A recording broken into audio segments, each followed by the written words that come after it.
Halo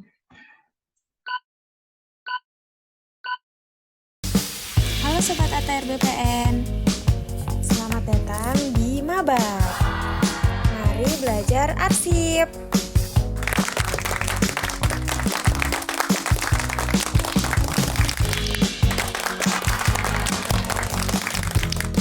Selamat berpartisipasi dan semoga bermanfaat.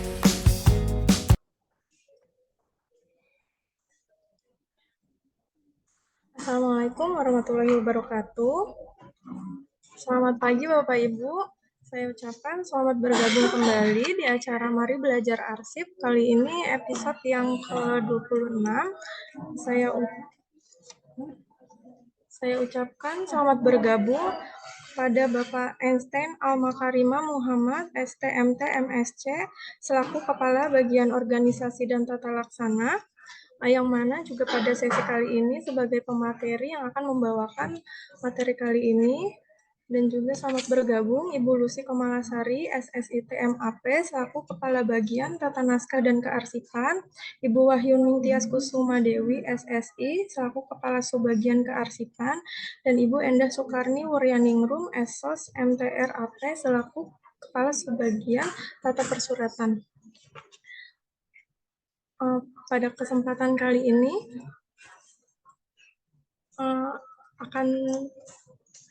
akan disampaikan sedikit sambutan pada Ibu Wahyuning Tias Kusuma Dewi. Waktu dan tempat dipersilahkan.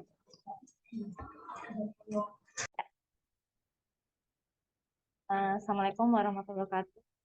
Terima kasih Mbak Farida. Bapak Ibu sekalian, selamat pagi.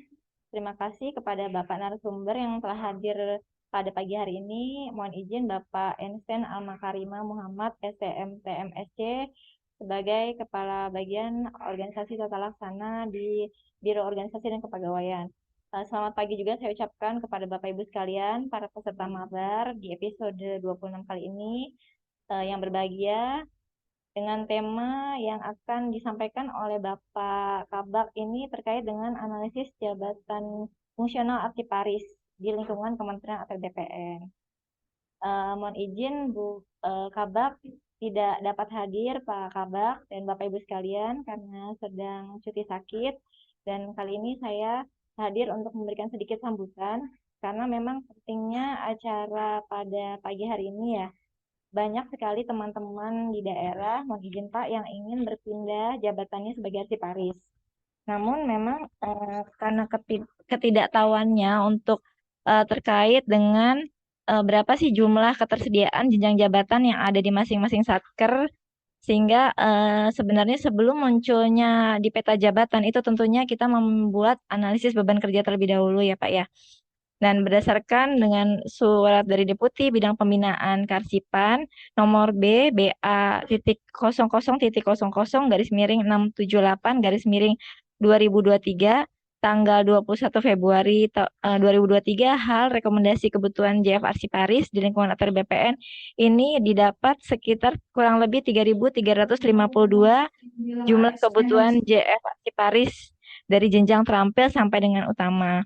Untuk itu kami mohon perkenan Bapak untuk memberikan pencerahan Pak, karena memang saat ini kita sudah lumayan memiliki arsiparis sekitar 148 orang yang terdiri atas 5 dari pegawai negeri sipil dan 143 dari pegawai P3K ya Pak ya. Nah, kami memerlukan pencerahan Bapak. Mungkin ada beberapa teman-teman yang berminat memang pindah, tapi apakah jenjang jabatan yang dia inginkan ini ada di tempat atau satker yang ingin dia tuju? Nah, mohon perkenannya Pak. Begitu saja Mbak Farida, Bapak Ibu sekalian, untuk singkatnya karena memang ada acara lagi yang akan dihadiri oleh Pak Makarimah, mungkin untuk kita percepat pada pagi hari ini. Silakan perkenan Bapak untuk menyampaikan materinya. Terima kasih Mbak Farida. Mohon maaf Bapak Ibu jika ada yang kurang berkenan. Billahi taufik walhidayah. Wassalamualaikum warahmatullahi wabarakatuh. Waalaikumsalam warahmatullahi wabarakatuh. Untuk mempercepat acara, langsung kita mulai pemaparan materi ya Bapak Ibu. Silakan waktu dan tempat dipersilakan untuk Bapak Einstein Al-Makarimah. Terima kasih. Baik, terima kasih Bu Kasubag, Bu Pembawa acara. Yang kami hormati Bapak Ibu sekalian, baik para pejabat administrator, pejabat pengawas, pejabat fungsional, semua yang hadir di forum ini. Assalamualaikum warahmatullahi wabarakatuh. Pertama-tama tentu kita patut bersyukur, saya kira penting atas kehadirat ilahi bahwa pada hari ini kita bisa berkumpul untuk sama-sama belajar, saya kira berkenaan dengan salah satu jabatan fungsional yang menurut hemat kami sangat penting keberadaannya dalam rangka menunjang kinerja di lingkungan Kementerian ATR BPN ini. Mungkin izin saya share screen ya untuk menyampaikan materi, dan semalam sudah saya kirimkan juga paparan, nanti mungkin bisa di-share sebagai bahan informasi ke Bapak Ibu sekalian. Sudah terlihat belum? Sudah ya? Jelas, Bapak, jelas. Oke. Baik, sebagaimana dari panitia bahwa pada hari ini bagian dari Mabat edisi 26 kita akan belajar sama-sama berkaitan dengan jabatan fungsional Paris di lingkungan kementerian kita, khususnya tadi ada penekanan dari Bu Kasubag berkaitan dengan formasi yang tersedia berkaitan dengan Paris di kementerian kita. Baik, Pak Bu sekalian, di slide yang ada di layar, saya kira ini menjadi satu rangkuman yang secara utuh yang nanti kita akan jabarkan di slide selanjutnya berkaitan dengan jabatan fungsional Paris. Tentu yang perlu kita pahami bahwa berkaitan dengan jabung Paris itu ada dua jenis jabung berkaitan dengan keterampilan dan keahlian. Dan berkaitan dengan keterampilan, di sana ada 3 tingkatan dari terampil, mahir, dan penyelia. Yang kemudian secara kualifikasi pendidikan itu sesuai dengan Kemenpan RB 10 tahun 2022 itu adalah minimal di 3 bidang kaspa.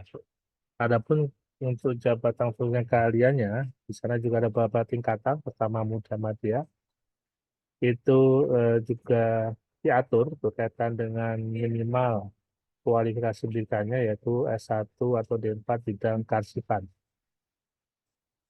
Yang ingin kami sampaikan juga sudah bisa kita ketahui berbagai regulasi berkaitan dengan hal ini yang tentunya menjadi bekal kita untuk mengetahui seluk-beluk berkaitan dengan jabatan fungsional Paris.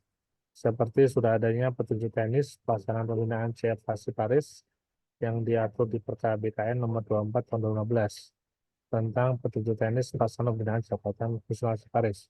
Kemudian juga sudah ada SKJ para kompetensi jabatan fungsional Paris yang diatur dengan Kemenpan RB nomor 10 tahun 2022 tentang SKJ atau standar kompetensi jabatan fungsional Paris.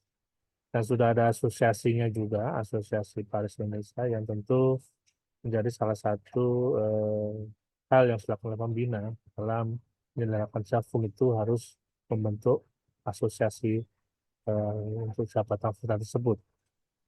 Dan jabatan juga cukup lama saya kira, sehingga sudah ada tunjangan jabatannya sebagaimana tertera dalam layar, sehingga Bapak Ibu yang sudah menduduki atau akan menduduki sudah ada gambaran bahwa nanti ketika menjadi jabatan fungsional Paris di level tertentu sudah ada tunjangan jabatannya dari terampil, mahir, penyelia, kemudian masuk ke keahlian, ahli pertama, muda, madya, dan utama.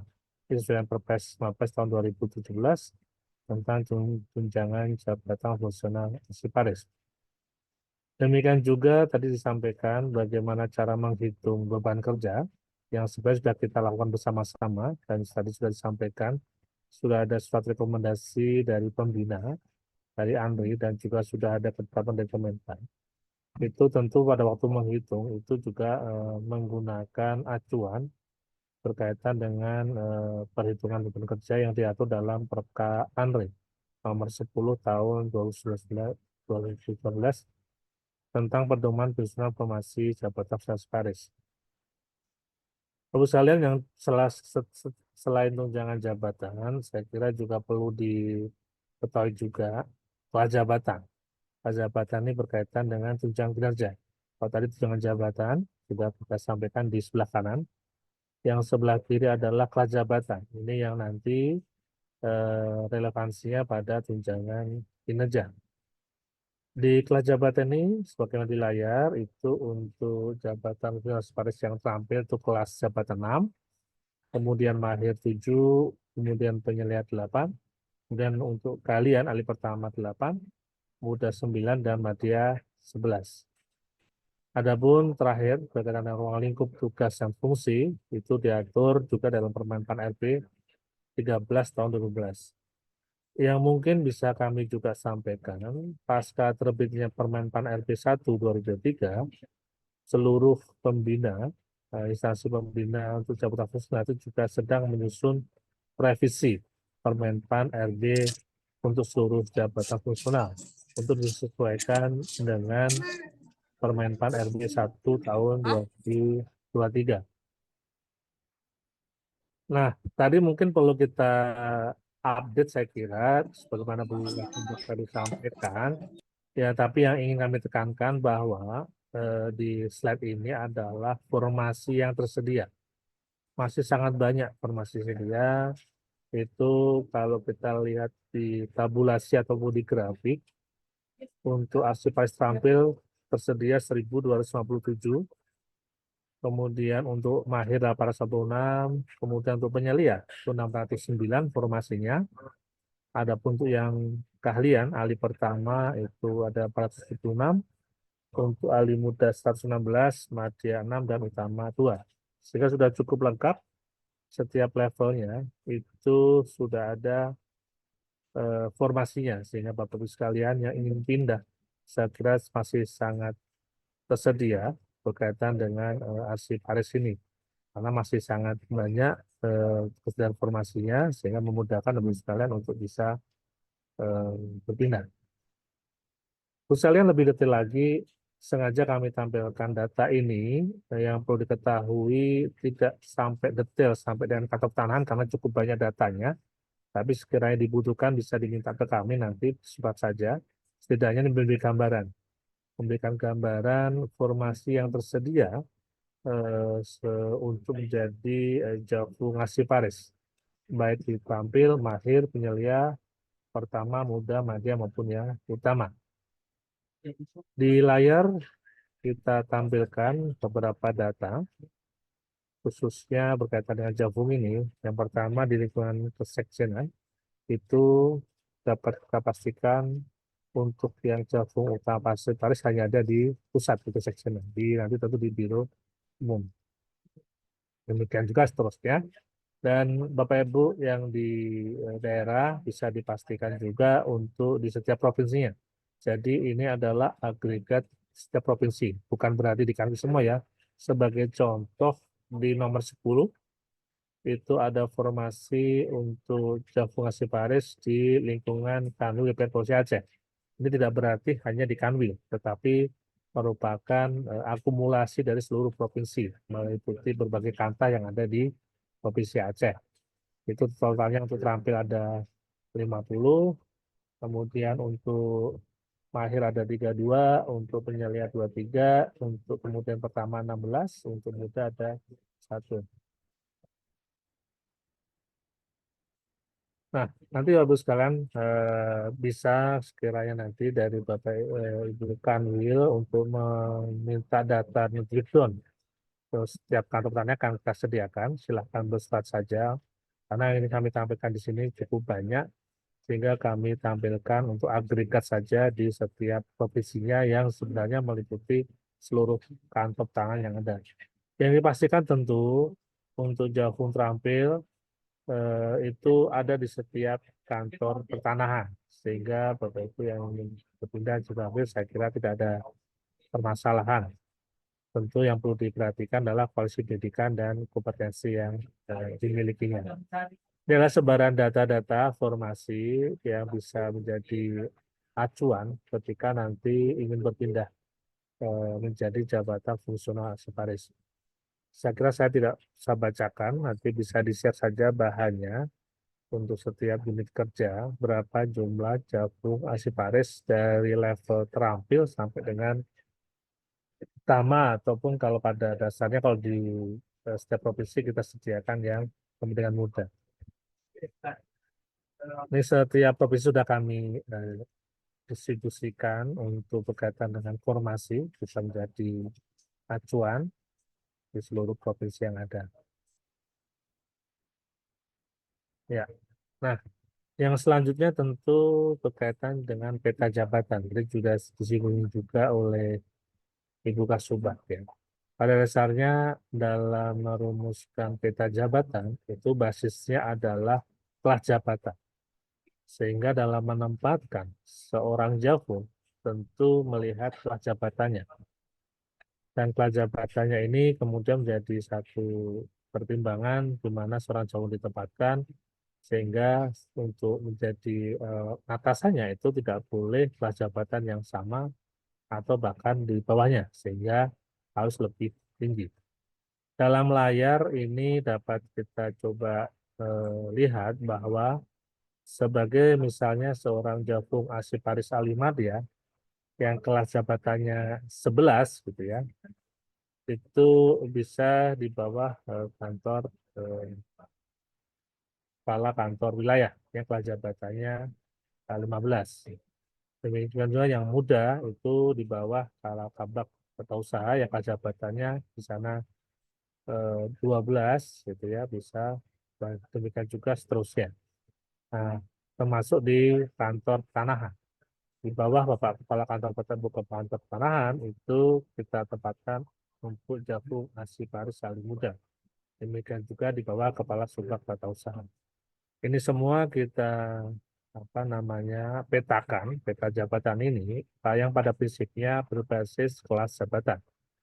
Tidak boleh menempatkan jakpro misalnya jakpro yang mempunyai kelas jabatan yang lebih tinggi dibanding Kepala Subbag TU, itu tidak boleh, sehingga tetap harusnya di bawah karena ada fungsi koordinasi di sana.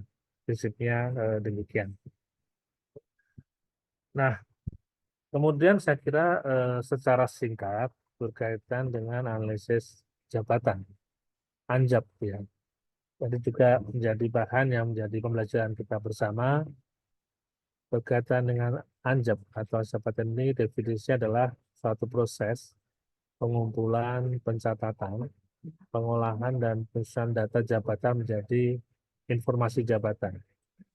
Tentu tujuan untuk analisis jabatan adalah satu, untuk memulai informasi tentang karakteristik pekerjaan dari penjabaran tugas fungsi, unit tugas atau unit kerja sebagai dasar pelaksanaan tugas, pembentukan jabatan struktural fungsional dan penyusunan tata laksananya. Kemudian tujuan kedua adalah untuk menghasilkan peta jabatan. Sebagaimana sebenarnya sudah kita coba sampaikan peta jabatannya sebagai dasar penataan SDM aparatur. Kemudian yang ketiga itu untuk menghasilkan materi dalam pelaksanaan evaluasi jabatan sebagai dasar mendapatkan kelas jabatan, sehingga ANJAP ini menjadi referensi untuk pengajuan kelas jabatan di Kemenpan RB. Kemudian juga tujuan yang keempat adalah untuk memperoleh informasi tentang uraian jabatan dan syarat jabatan.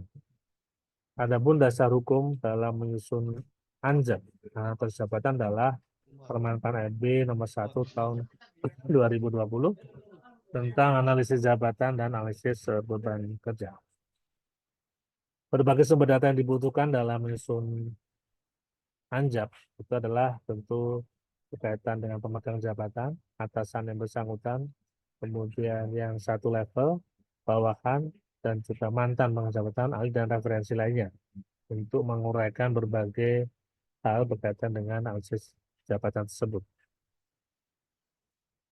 Nah, di slide ini Bapak sekalian, yang hijau, gambar hijau di paling atas, itu merupakan tahapan ideal atau tahapan yang seharusnya dilakukan, yang secara berurutan harusnya kita lakukan secara bertahap sehingga akan menjadikan satu hasil yang maksimal dan tentu menjadi proses yang harmonis.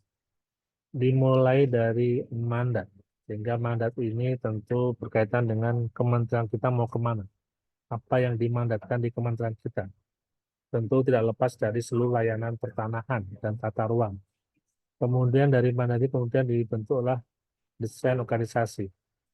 Kita akan mendesain seperti apa organisasi, kemudian muncul struktur, dan kemudian tidak kalah penting proses bisnis. Dari proses bisnis struktur inilah kemudian kita lakukan jabatan.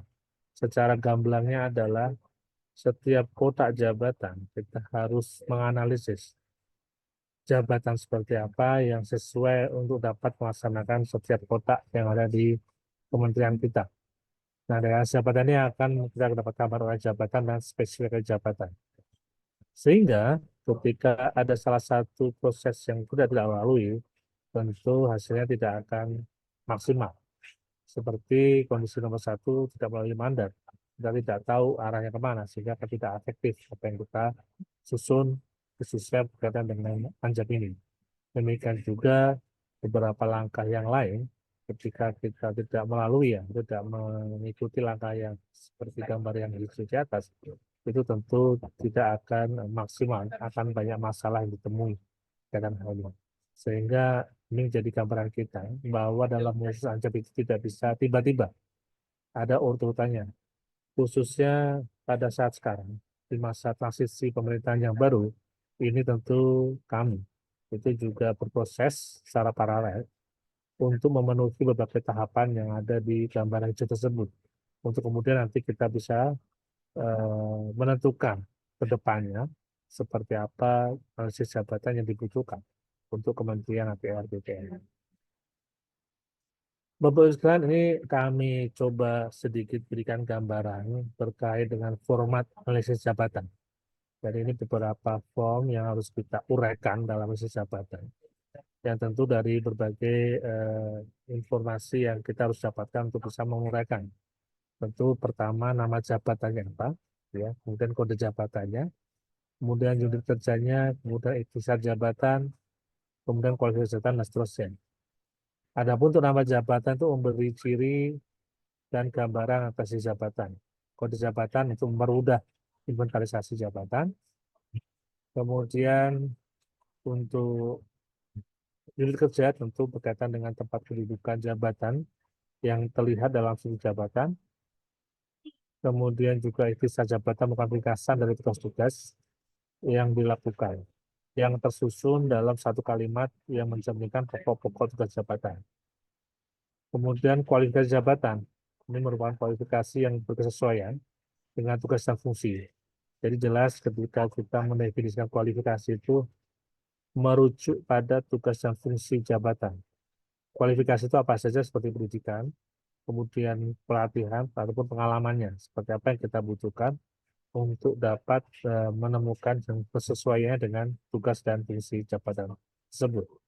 Kemudian tugas pokok berkaitan dengan uraian atas semua tugas jabatan yang merupakan upaya pokok yang harus dilakukan oleh pemegang jabatan dalam memproses bahan kerja menjadi hasil kerja dengan menggunakan berbagai perangkat kerja yang dibutuhkan dan dalam kondisi pasar tertentu. Kemudian masih ada beberapa hal yang harus kita juga uraikan, seperti yang nomor 7 hasil kerja, ini kan keluaran atau output kerja jabatan dengan ukuran kuantitas, kualitas, waktu, dan atau biaya yang dapat berupa benda, jasa, dan informasi. Kemudian juga ada bahan kerja. Ini merupakan kebutuhan kita input kerja atau masukan yang diperlukan pemegang jabatan untuk memperoleh hasil kerja berupa benda, jasa, ataupun informasi. Kemudian juga kita harus menguraikan perangkat kerja, berkaitan dengan alat kerja yang digunakan oleh pemegang jabatan dalam memproses bahan kerja menjadi hasil kerja, baik benda, jasa, maupun informasi. Kemudian kita harus melakukan tanggung jawab juga tanggung jawab juga ini berkaitan dengan tuntutan jabatan terhadap kesanggupan pegawai untuk melakukan pekerjaan dan wewenang.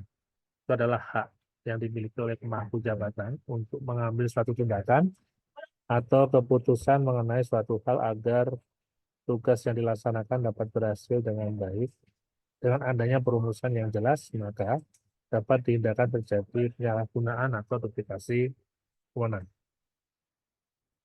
Kemudian ada juga korelasi jabatan.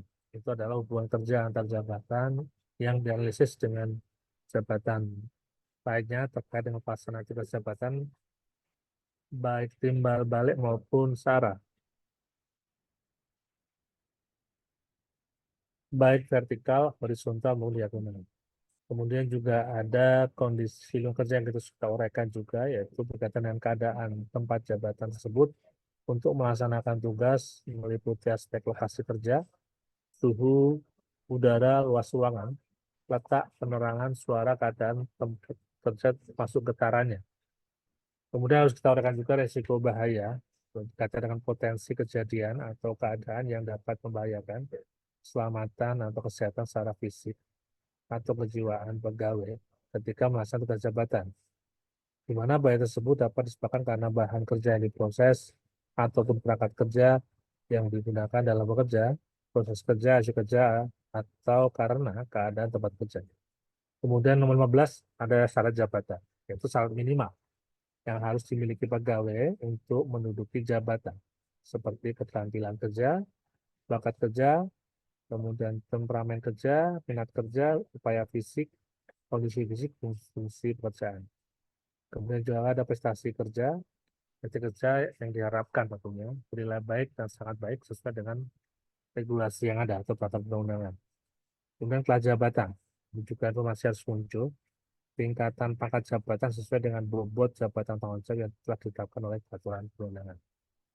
Baik, sekalian kita coba dari form template tadi untuk kita coba uraikan sebagai salah satu contoh saja. Nanti kami juga akan share satu link yang lebih lengkap berkaitan dengan jabatan untuk semua levelnya. Jadi ini hanya satu contoh saja yang kita coba uraikan isi jabatannya berkaitan dengan jabatan Komisaris ahli pertama. Ya, tentu nama jabatan Komisaris pertama, kemudian divisi kerjanya ini kebetulan di kantor wilayah pertanahan, kemudian di bawahnya ada administratornya kepala bagian tata usaha, kemudian pengawasnya Kasubag Umum dan Hubungan Masyarakat, kemudian kita uraikan ikhtisar jabatan. Berkaitan dengan jabatan fungsionaris adalah jabatan fungsional dengan kualifikasi profesional yang pelaksanaan fungsi tugasnya serta kewenangannya mensyaratkan penguasaan pengetahuan teknologi di bidang kearsipan pada tingkat dasar atau basic dalam melakukan kegiatan pengolahan arsip dinamis, pengolahan arsip statis, pembinaan dan pengolahan dan penyajian informasi. Kemudian kita juga adakan kualifikasi pendidikan yang dibutuhkan untuk ahli pertama. Pendidikan formal paling rendah D4 atau S1, yaitu bidang kearsipan atau bidang ilmu lain yang ditentukan oleh instansi pembina. Dalam hal ini adalah ANRI. Kemudian kita juga menguraikan kualifikasi pendidikan berkaitan dengan diklatnya, pendidikan dan pelatihannya. Yang pertama, manajerial, itu sesuai dengan kebutuhan jabatan. Kita tahu kita selalu atau beberapa kesempatan untuk melakukan yaitu ujikom atau penkom. Pada perspektif manajerial, kita akan diadakan pada berbagai hal yang berkaitan dengan masosku, akses sosial kultural. Tidak hanya manajerial, juga secara teknis. Itu kita pastikan sebagai seorang Javu ngasih kali pertama, itu status penguasai pengolahan arsip dinamis, pengolahan statis, pelatihan teknis sesuai dengan kebutuhan jabatan. Dan secara fungsional, itu ada beberapa pelatihan yang perlu diikuti, pelatihan fungsional arsip kategori kalian, pelatihan penjenjangan jabatan komisaris, kemudian tentu ini berkaitan dengan kebutuhan yang dibutuhkan organisasi. Nah, tentu ini teman-teman di Biro Umum yang jauh lebih tahu secara substansi, kita coba menjabarkan dalam analisis jabatan yang kemudian akan menjadi satu acuan bersama ketika seseorang akan berpindah jadi jabatan fungsional baris, semua aspek ini menjadi perhatian. Apakah memang comply atau sesuai dengan kriteria ataupun aspek yang telah ditentukan dalam analisis jabatan. Selanjutnya berkaitan dengan pengalaman kerja, itu bagi arsiparis yang jenjang jabatan arsiparis mahir ke ahli pertama itu paling kurang 1 tahun telah menduduki jabatan sebelumnya, sehingga untuk menjadi pertama itu sudah ada pengalaman sebelumnya. Bagi arsiparis yang diangkat melalui penyesuaian nanti passing dan pindah jabatan paling kurang 2 tahun berpengalaman. Itu sudah diatur bagi yang, karena kalau in passing saya kira sudah lewat, ya, in passing lewat itu waktu itu adalah satu privilege untuk bisa penyesuaian tapi dengan minimal pengalaman 2 tahun. Selanjutnya tugas pokok. Tugas pokok ini kita coba uraikan, kita lihat dari pasal 13 dari Perka Andri nomor 43 tahun 2015 tentang Juknis Permenpan RB 48 tahun 2016 tentang CF Arsiparis. Cukup banyak tugas pokok yang perlu diperhatikan berkaitan dengan Javu Arsiparis yang pertama, itu melakukan pemberkasan hasil terjaga, melakukan identifikasi hasil vital, menyeleksi hasil inaktif yang akan dimusnahkan, membuat daftar hasil inaktif untuk diusulkan musnah, dan seterusnya. Mungkin bisa nanti silakan untuk dapat dibaca. Cukup banyak tugas pokoknya, dan tentu yang ingin kami sampaikan, ini dalam beberapa waktu ke depan bisa jadi berubah, karena memang kembali lagi pasca terbitnya Permenpan 1 2003, seluruh Permenpan Javu itu harus kita revisi, termasuk yang ada di kementerian kita. Kita sebagai pembina 4 Javung, yaitu Javung Penata Ruang, Javung Penata Kadastral, Penata Pertanahan, dan Penata kita sedang melakukan revisi untuk sesuaikan dengan Permenpan RB 1 2023. Ini adalah gambaran tugas pokok. Saya kira cukup banyak. Bapak Ibu sekalian bisa nanti untuk jadi satu referensi seperti apa tugas pokok yang harus dipahami dan menjadi nanti tugas dalam menjalankan sebagai seorang Javung. Kemudian hasil kerja. Selain tugas pokok, tentu hasil kerja yang diharapkan dari seorang Javung, ini khususnya yang Javung Arsiparis pertama, cukup banyak juga sih, tentu semua disesuaikan dengan kebutuhan organisasi yang sekarang tertuang dalam SKP. Sehingga ini yang kemudian jadi perhatian penguasaan kompetensi yang harus diharapkan dari seorang Javung.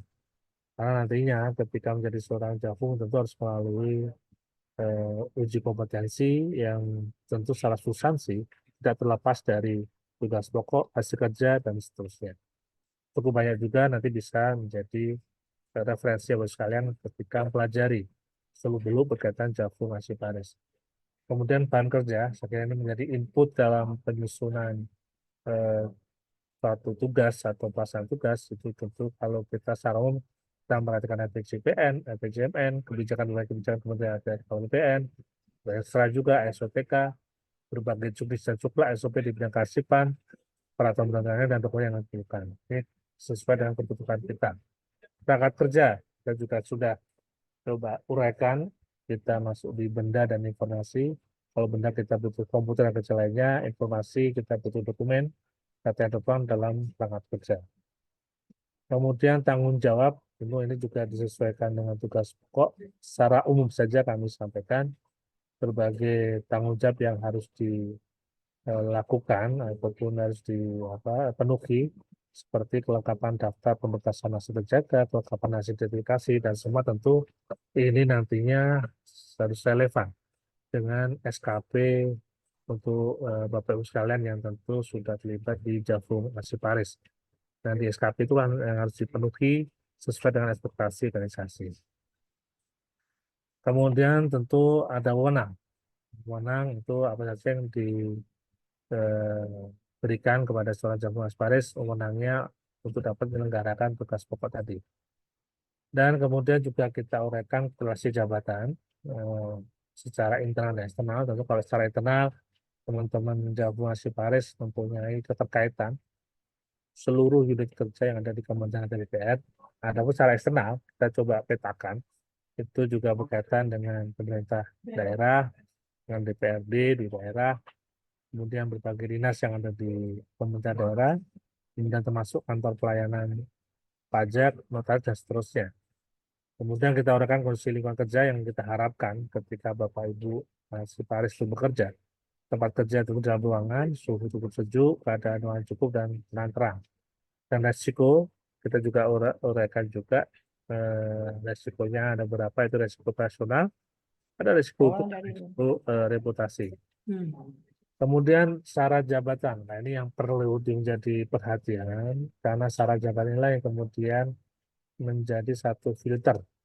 Apakah kemudian Bapak Ibu bisa berpindah menjadi Jabu Asi Paris dari sisi keterampilan kerja, kemudian bakat kerja, kemudian temperamen kerja, ini semua nanti tentu melalui uji kom, baik potensi maupun potensi yang bisa memetakan atau memotret hal tersebut, masuk minat kerja, umumnya fisik, kondisi fisik, dan seterusnya. Hal-hal yang tidak perlu tentu kita akan lewatkan, tapi yang mempunyai relevansi yang kuat terhadap pelaksanaan tugas pokok seorang Jagung itu perlu kita uraikan.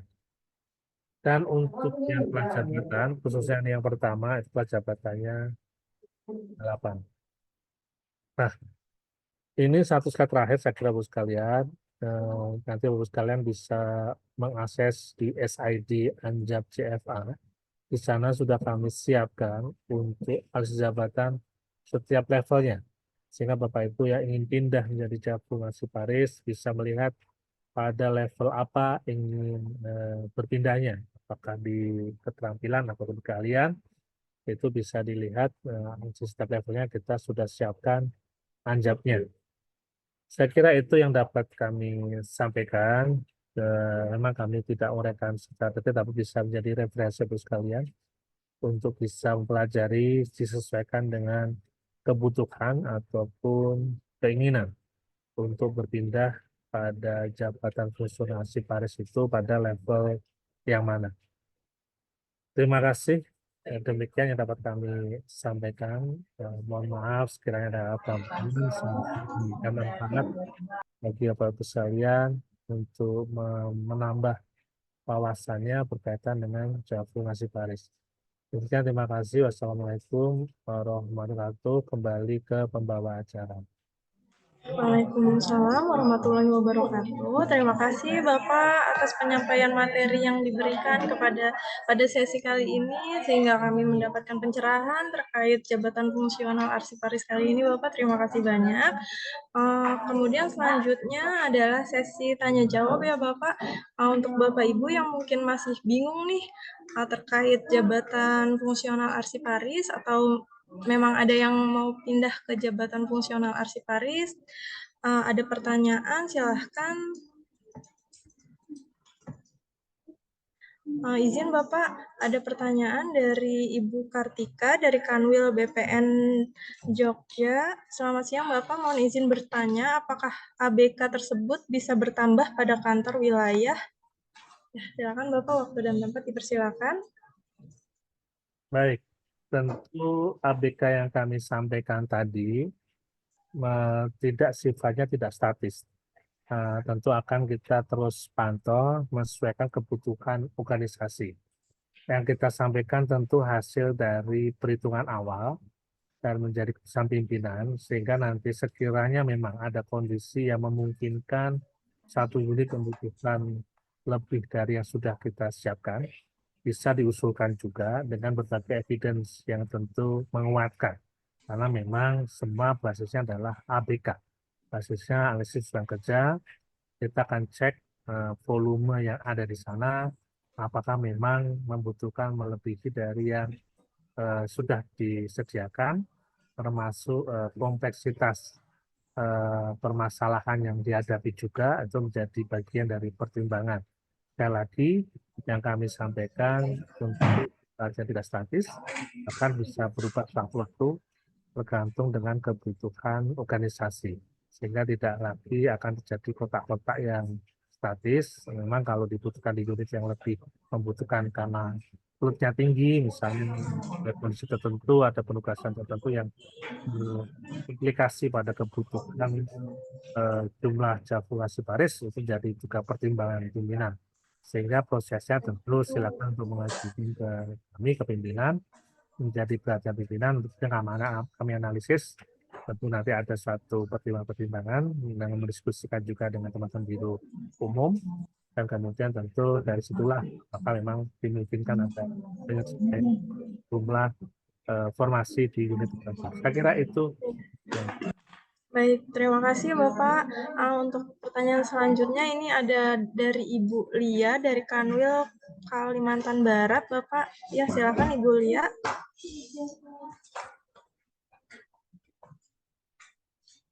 Assalamualaikum, terima kasih. Waalaikumsalam. Nanti Mbak Enci dan Pak Ibu. Saya ingin bertanya. Saya tadi mendengar penjelasan Bapak. suaranya kecil ya, Ada maaf ya. Saya dengar. Bapak, apakah suara saya bisa didengar jelas? Ya, lumayan. Oh ya, mohon maaf. Nah, saya ingin bertanya begini Pak. Saya ini kebetulan baru inpasin. Jadi sebelumnya dulu saya struktural, kemudian inpasin, lalu kemudian berubah menjadi muda. Sebelumnya saya kepala seksi dan sekarang saya memilih menjadi JF. Hanya JF saya ini kan masih umum. Nah, tadi saya lihat sepintas ada formasi untuk arsiparis di setiap kanwil itu sepertinya minimal 1. Nah, yang perlu saya tanyakan, karena tadi saya dengar ini kan butuh pengalaman yang udah setahun atau 2 tahun. Sementara saya kan berasal dari infasing. Kemudian saya juga melihat beberapa resiko yang mungkin terjadi, ada 3 resiko tadi. Karena ini terkait dengan pengamanan warga, saya mohon dikasih gambaran Pak, resiko apa saja yang mungkin dialami seorang arsiparis. Demikian Bapak, terima kasih. Mungkin bisa menangkap Iya. saya sama-sama. Ya, izin Bapak, saya rangkum yang pada intinya ini Ibu Lia menanyakan apakah harus memiliki pengalaman untuk terkait jabatan fungsional arsiparis ini. Jika berasal dari inpasing itu bagaimana Pak? Nah, lalu resiko apa saja yang mungkin terjadi pada jabatan fungsional ini? Seperti itu ya Bu. Ya, Ya, betul sekali. bisa merespon. Tidak hanya si Paris, Bu, setiap jabatan fungsional itu memerlukan pengalaman. Karena kita menjadi satu keahlian ketika itu kan membutuhkan pengalaman sebagai bagian dari kompetensi. Bisa jadi sebelumnya sudah membantu atau terlibat dalam tim kaitan dengan pelaksanaan presentasi PAN. Itu bagian dari pengalaman gitu ya. Nah, ini yang kemudian eviden-eviden itu biasanya berbentuk portofolio. Yang kemudian ketika ingin dipindah itu diajukan untuk kemudian nanti tentunya dari instansi pembina lah yang kemudian menilai. Jadi ada dari ANRI sebenarnya pembinanya. ANRI yang menilai apakah pengalaman itu cukup untuk kemudian bisa mengikuti uji kompetensi. Dan pelaksanaan uji kompetensi tersebut dari pembina juga, dari ANRI. Nah, tentu ini perlu kejelian kita ya, untuk bisa mengidentifikasi berbagai pengalaman kita yang berhubungan dengan kearsipan. Kita maksimal saja mencari yang kemudian bisa kita jadikan pengalaman atau kita ajukan kalau memang kamu ingin berpindah menjadi Japung arsiparis. Bahkan tidak hanya arsiparis, Japung lainnya pun juga menuntut pengalaman ketika akan menjadi seorang Japung. Kemudian kalau resiko, tentu resiko itu yang kita sampaikan resiko sifatnya juga dinamis, itu paling enggak resiko dasar yang harus kita juga pahami. Setidaknya sebagai seorang arsiparis itu sudah punya sense untuk mitigasi resikonya. Sehingga pelaksanaan pekerjaan itu perlu satu kehati-hatian. Nah, resiko-resiko tadi tentu sangat tergantung pada kondisi tugas dan tempat kerjanya. Karena memang berkaitan dengan warkah ataupun dengan arsip yang harus kita kelola. Bahkan ke depan itu karena orientasi kita layanan digital, itu juga arahan dari pimpinan sudah mulai untuk mencoba mengidentifikasi pelaksanaan arsip digital termasuk resiko-resiko yang harus diantisipasi. Nah, tentunya resiko ini karena memang kita berkaitan dengan layanan pertanahan dan ruang, khususnya pertanahan, ini tentu banyak dokumen-dokumen yang pada akhirnya diperlukan, salah satunya ketika ada kegiatan persidangan dan seterusnya. Itu menjadi satu hal yang perlu antisipasi. Nah, ini yang kemudian perlu terus diasah dan mungkin sebagai masukan juga di Biro Umum ya untuk kemudian membreakdown atau membuat suatu juknis yang lebih relevan untuk sifat kearsipan di lingkungan Kementerian ATR BPN. Nah, kalau kemudian bisa diidentifikasi secara lebih jelas di setiap unit kerjanya, setidaknya kita bisa memperhatikan resiko itu. Kalau Bapak Ibu pernah ikut pelatihan mitigasi resiko, saya kira berangkat dari risk registernya, gitu ya. Kita bisa identifikasi potensi resiko di setiap unit kerja apa saja yang kemudian bisa kita ambil langkah-langkah mitigasinya. Nah, ini sangat tergantung dengan ini, Bu, dengan tempat kerja kita seperti apa untuk bisa kita menghindarkan. Dan tentu kan kalau mengintegrasi resiko ini kan sebenarnya permasalahan-permasalahan yang sebelum pernah terjadi untuk kita antisipasi agar tidak terulang lagi. Misalnya masalah penataan nasib yang kurang cepat atau kurang rapi dan seterusnya, sehingga ketika dibutuhkan agak kesulitan ini kan, dan kemudian peminjaman dan seterusnya ini kan juga menjadi bagian yang perlu diperhatikan, sehingga perlu di beberapa kantor pertanahan juga sudah menerapkan secara pencatatan aplikasi gitu ya, sehingga kita bisa identifikasi posisinya di mana aset tersebut sedang beredar, sehingga kita bisa tahu untuk memantau keberadaan aset tersebut. Nah, itu antisipasi resiko yang tergantung dengan kondisi kantor setempat. Kalau memang volumenya banyak, tentu perlu langkah-langkah yang lebih spesifik agar memitigasi potensi masalah ke depannya. Kurang lebihnya itu, Bu, yang mungkin bisa kami jawab. Terima kasih. Masih di mute kayaknya Bu Farida ya.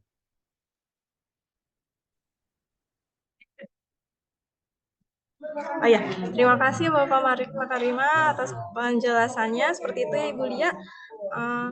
Mohon izin Ibu Bapak, berhubung waktu sudah menunjukkan 10.47 dan Bapak Makarima ada agenda lain, sesi tanya jawab saya cukupkan sampai di sini. Kami ucapkan terima kasih banyak pada Bapak yang telah meluangkan waktunya untuk menjadi narasumber pada sesi mabar kali ini. Kami akan terus berkoordinasi dengan Biro Kepegawaian terkait jabatan fungsional ini ya Bapak. Untuk pertanyaan yang belum bisa terjawab akan kami tampung dan akan kita teruskan di grup kearsipan ya Bapak Ibu. Ya. Terima kasih banyak saya ucapkan kepada Bapak Makarima. Berhubung dikarenakan Bapak ada agenda lain,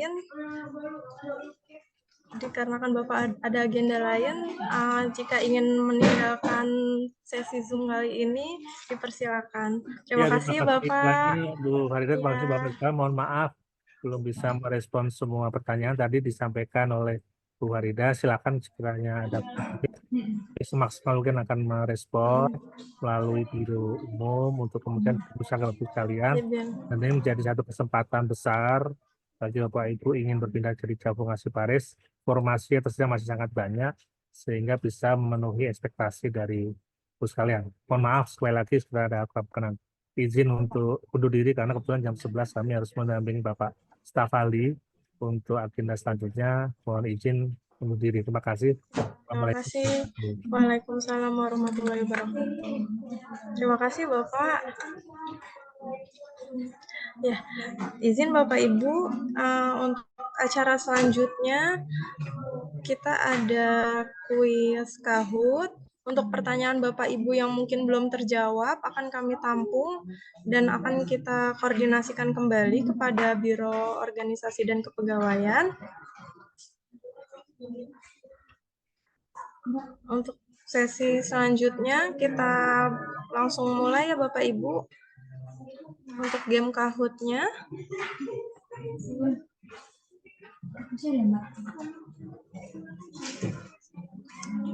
Izin Bapak Ibu, izin saya share screen untuk quiz Kahoot-nya.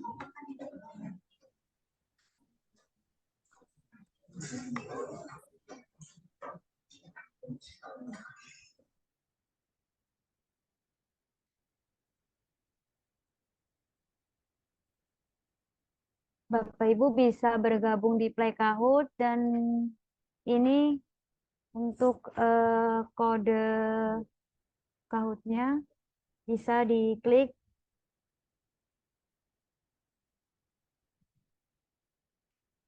26.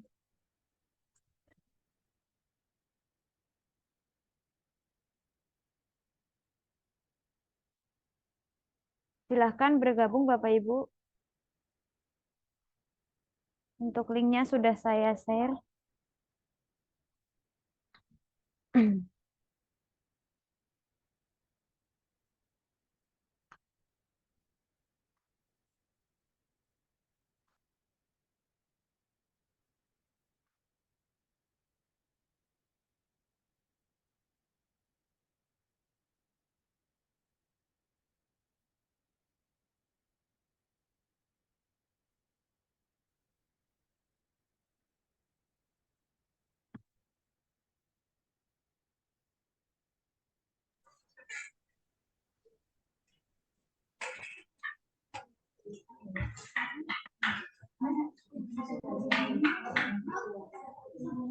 Ya, Bapak Ibu bisa kita gabung Kahoot Bisa diikuti Kahoot.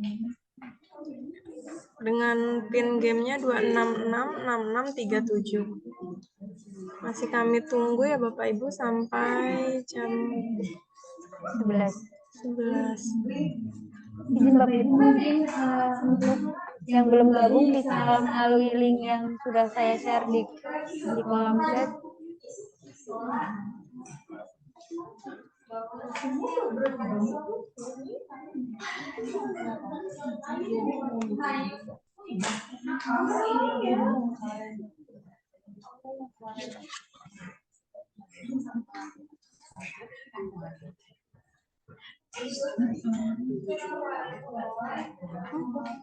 Ya, suaranya kok nggak ada, Bir?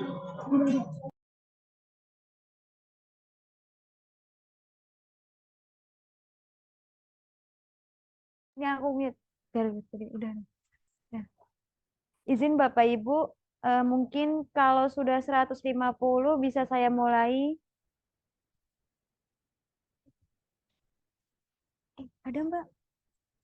Ada nggak?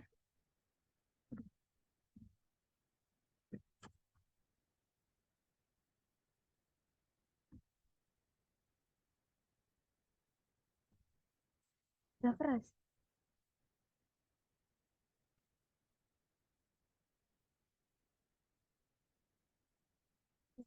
Udah. Makasih Mbak.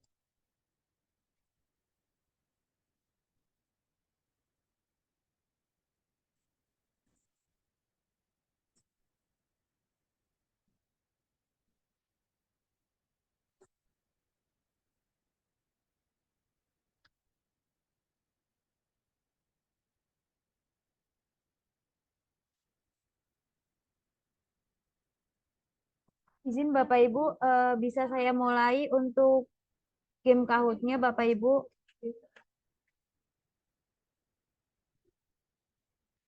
Satu, dua, tiga.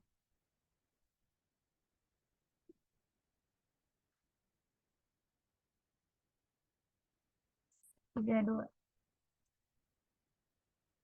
Yang pertama, menurut Permen ATR BPN nomor 24 2015, ada berapakah jumlah kelas jabatan arsiparis di Kementerian ATR BPN Bapak Ibu? Mungkin bisa diisi tadi dari paparan Bapak Makarima sudah ada. Ada berapakah jumlahnya Bapak Ibu?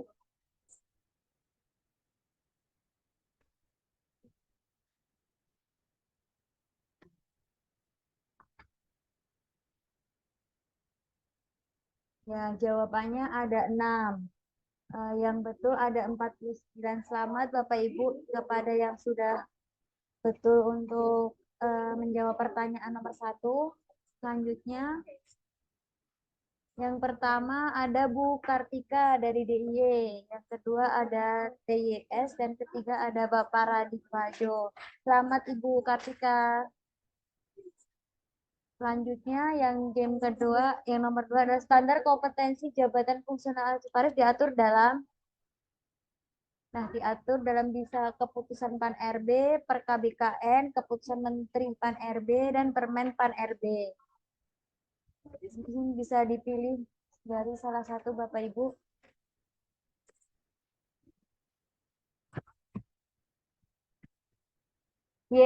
Ada 24 yang betul dan lainnya masih ada yang salah. Tidak apa-apa Bapak Ibu dicoba lagi untuk top skor pertama masih di TYS dan yang kedua 621960 dan yang ketiga Ibu Kartika. Dilanjutkan untuk game yang ketiga Bapak Ibu. Jabatan akseparis yang ABK-nya banyak dibutuhkan di Kementerian ATR BPN baik pusat dan daerah adalah tadi sudah dijelaskan oleh Bapak Makarima, banyak ada kurang lebih 1000 lebih jabatan arsiparis yang dibutuhkan di Kementerian ATR tingkat pusat sampai ke daerah. Apakah arsiparis ahli pertama, ahli mahir, ahli utama, ataupun arsiparis terampil? Ya, jawabannya adalah arsiparis terampil, Bapak Ibu. Ini sudah ada yang betul 77. Yang pertama tetap di TYS, yang kedua 621960 dan Kartika Dini. Bu Kartika. Selanjutnya untuk game yang nomor 4. Apakah tugas dan fungsi dari jabatan fungsional arsiparis itu? Yang pertama adalah tugas fungsi pengelolaan pengukuran tanah. Tugas fungsi terkait pengadaan dan rencana gedung. Yang C, tugas fungsi terkait dengan kegiatan dokumentasi dan siaran langsung. Yang D, tugas fungsi terkait tata usaha pengelolaan dan digitalisasi arsip. Nah, yang mana Bapak Ibu? Ini sudah. Ya, betul. 126. Yang betul berarti Bapak Ibu sudah paham semua untuk jabatan arsiparis itu apa saja. Nah, selanjutnya yang kelima. Yang pertama ada masih di TYS, yang kedua 621960 dan yang ketiga mohon maaf Ibu Kartika DIY.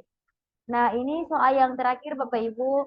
Kedudukan tertinggi jabatan fungsional arsiparis adalah tadi sudah dijelaskan oleh Bapak Makarima, ada beberapa jabatan tertinggi arsiparis yang ada di Kementerian ATR BPN dan itu mungkin di daerah juga tidak ada.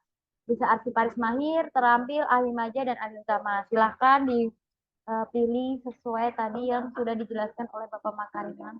Ya, ahli utama. Betul sekali Bapak Ibu. Mungkin untuk yang selanjutnya, yang top game pada Mabar Gauteri ini adalah Mas. Dan yang kedua Ibu Kartika. Selamat kepada Ibu Kartika. Yang pertama ada TYS. Selamat kepada Bapak Ibu TYS untuk runner up dari 1 sampai 23. Sekian dari saya untuk game Kahoot-nya. Mungkin saya kembalikan ke Mbak Farida selaku pembawa acara untuk kegiatan Mabar hari ini. Terima kasih.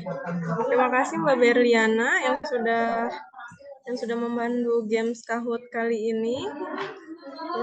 Saya ucapkan jangan lupa untuk presensinya ya Bapak Ibu di LMS PPSDM dengan password 8524. Ya.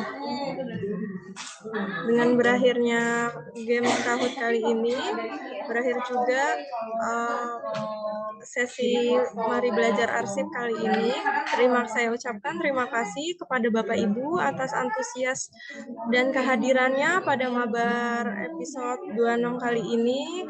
Kami mohon maaf bila ada salah kata dan yang kurang berkenan, dan untuk pertanyaan yang mungkin belum terjawab bisa kita tampung dan akan kita koordinasikan dengan Biro Keuangan Biro Kepegawaian untuk mendapatkan jawaban-jawabannya. Nanti akan kita tindak lanjuti ya. Dari saya mohon maaf apabila ada salah kata dan kurang berkenan. Terima kasih saya ucapkan. Wassalamualaikum warahmatullahi wabarakatuh. Waalaikumsalam warahmatullahi Waalaikumsalam wabarakatuh. warahmatullahi Terima kasih. wabarakatuh. Terima Bapak Ibu bisa kasih. bertanya di grup kearsipan ya. Untuk yang belum terjawab nanti kami usahakan menjawab. Bapak Ibu kami koordinasikan dulu ke Biro Orplak sesuai tadi yang disampaikan Mbak Farida. Terima kasih Bapak Ibu. Terima kasih.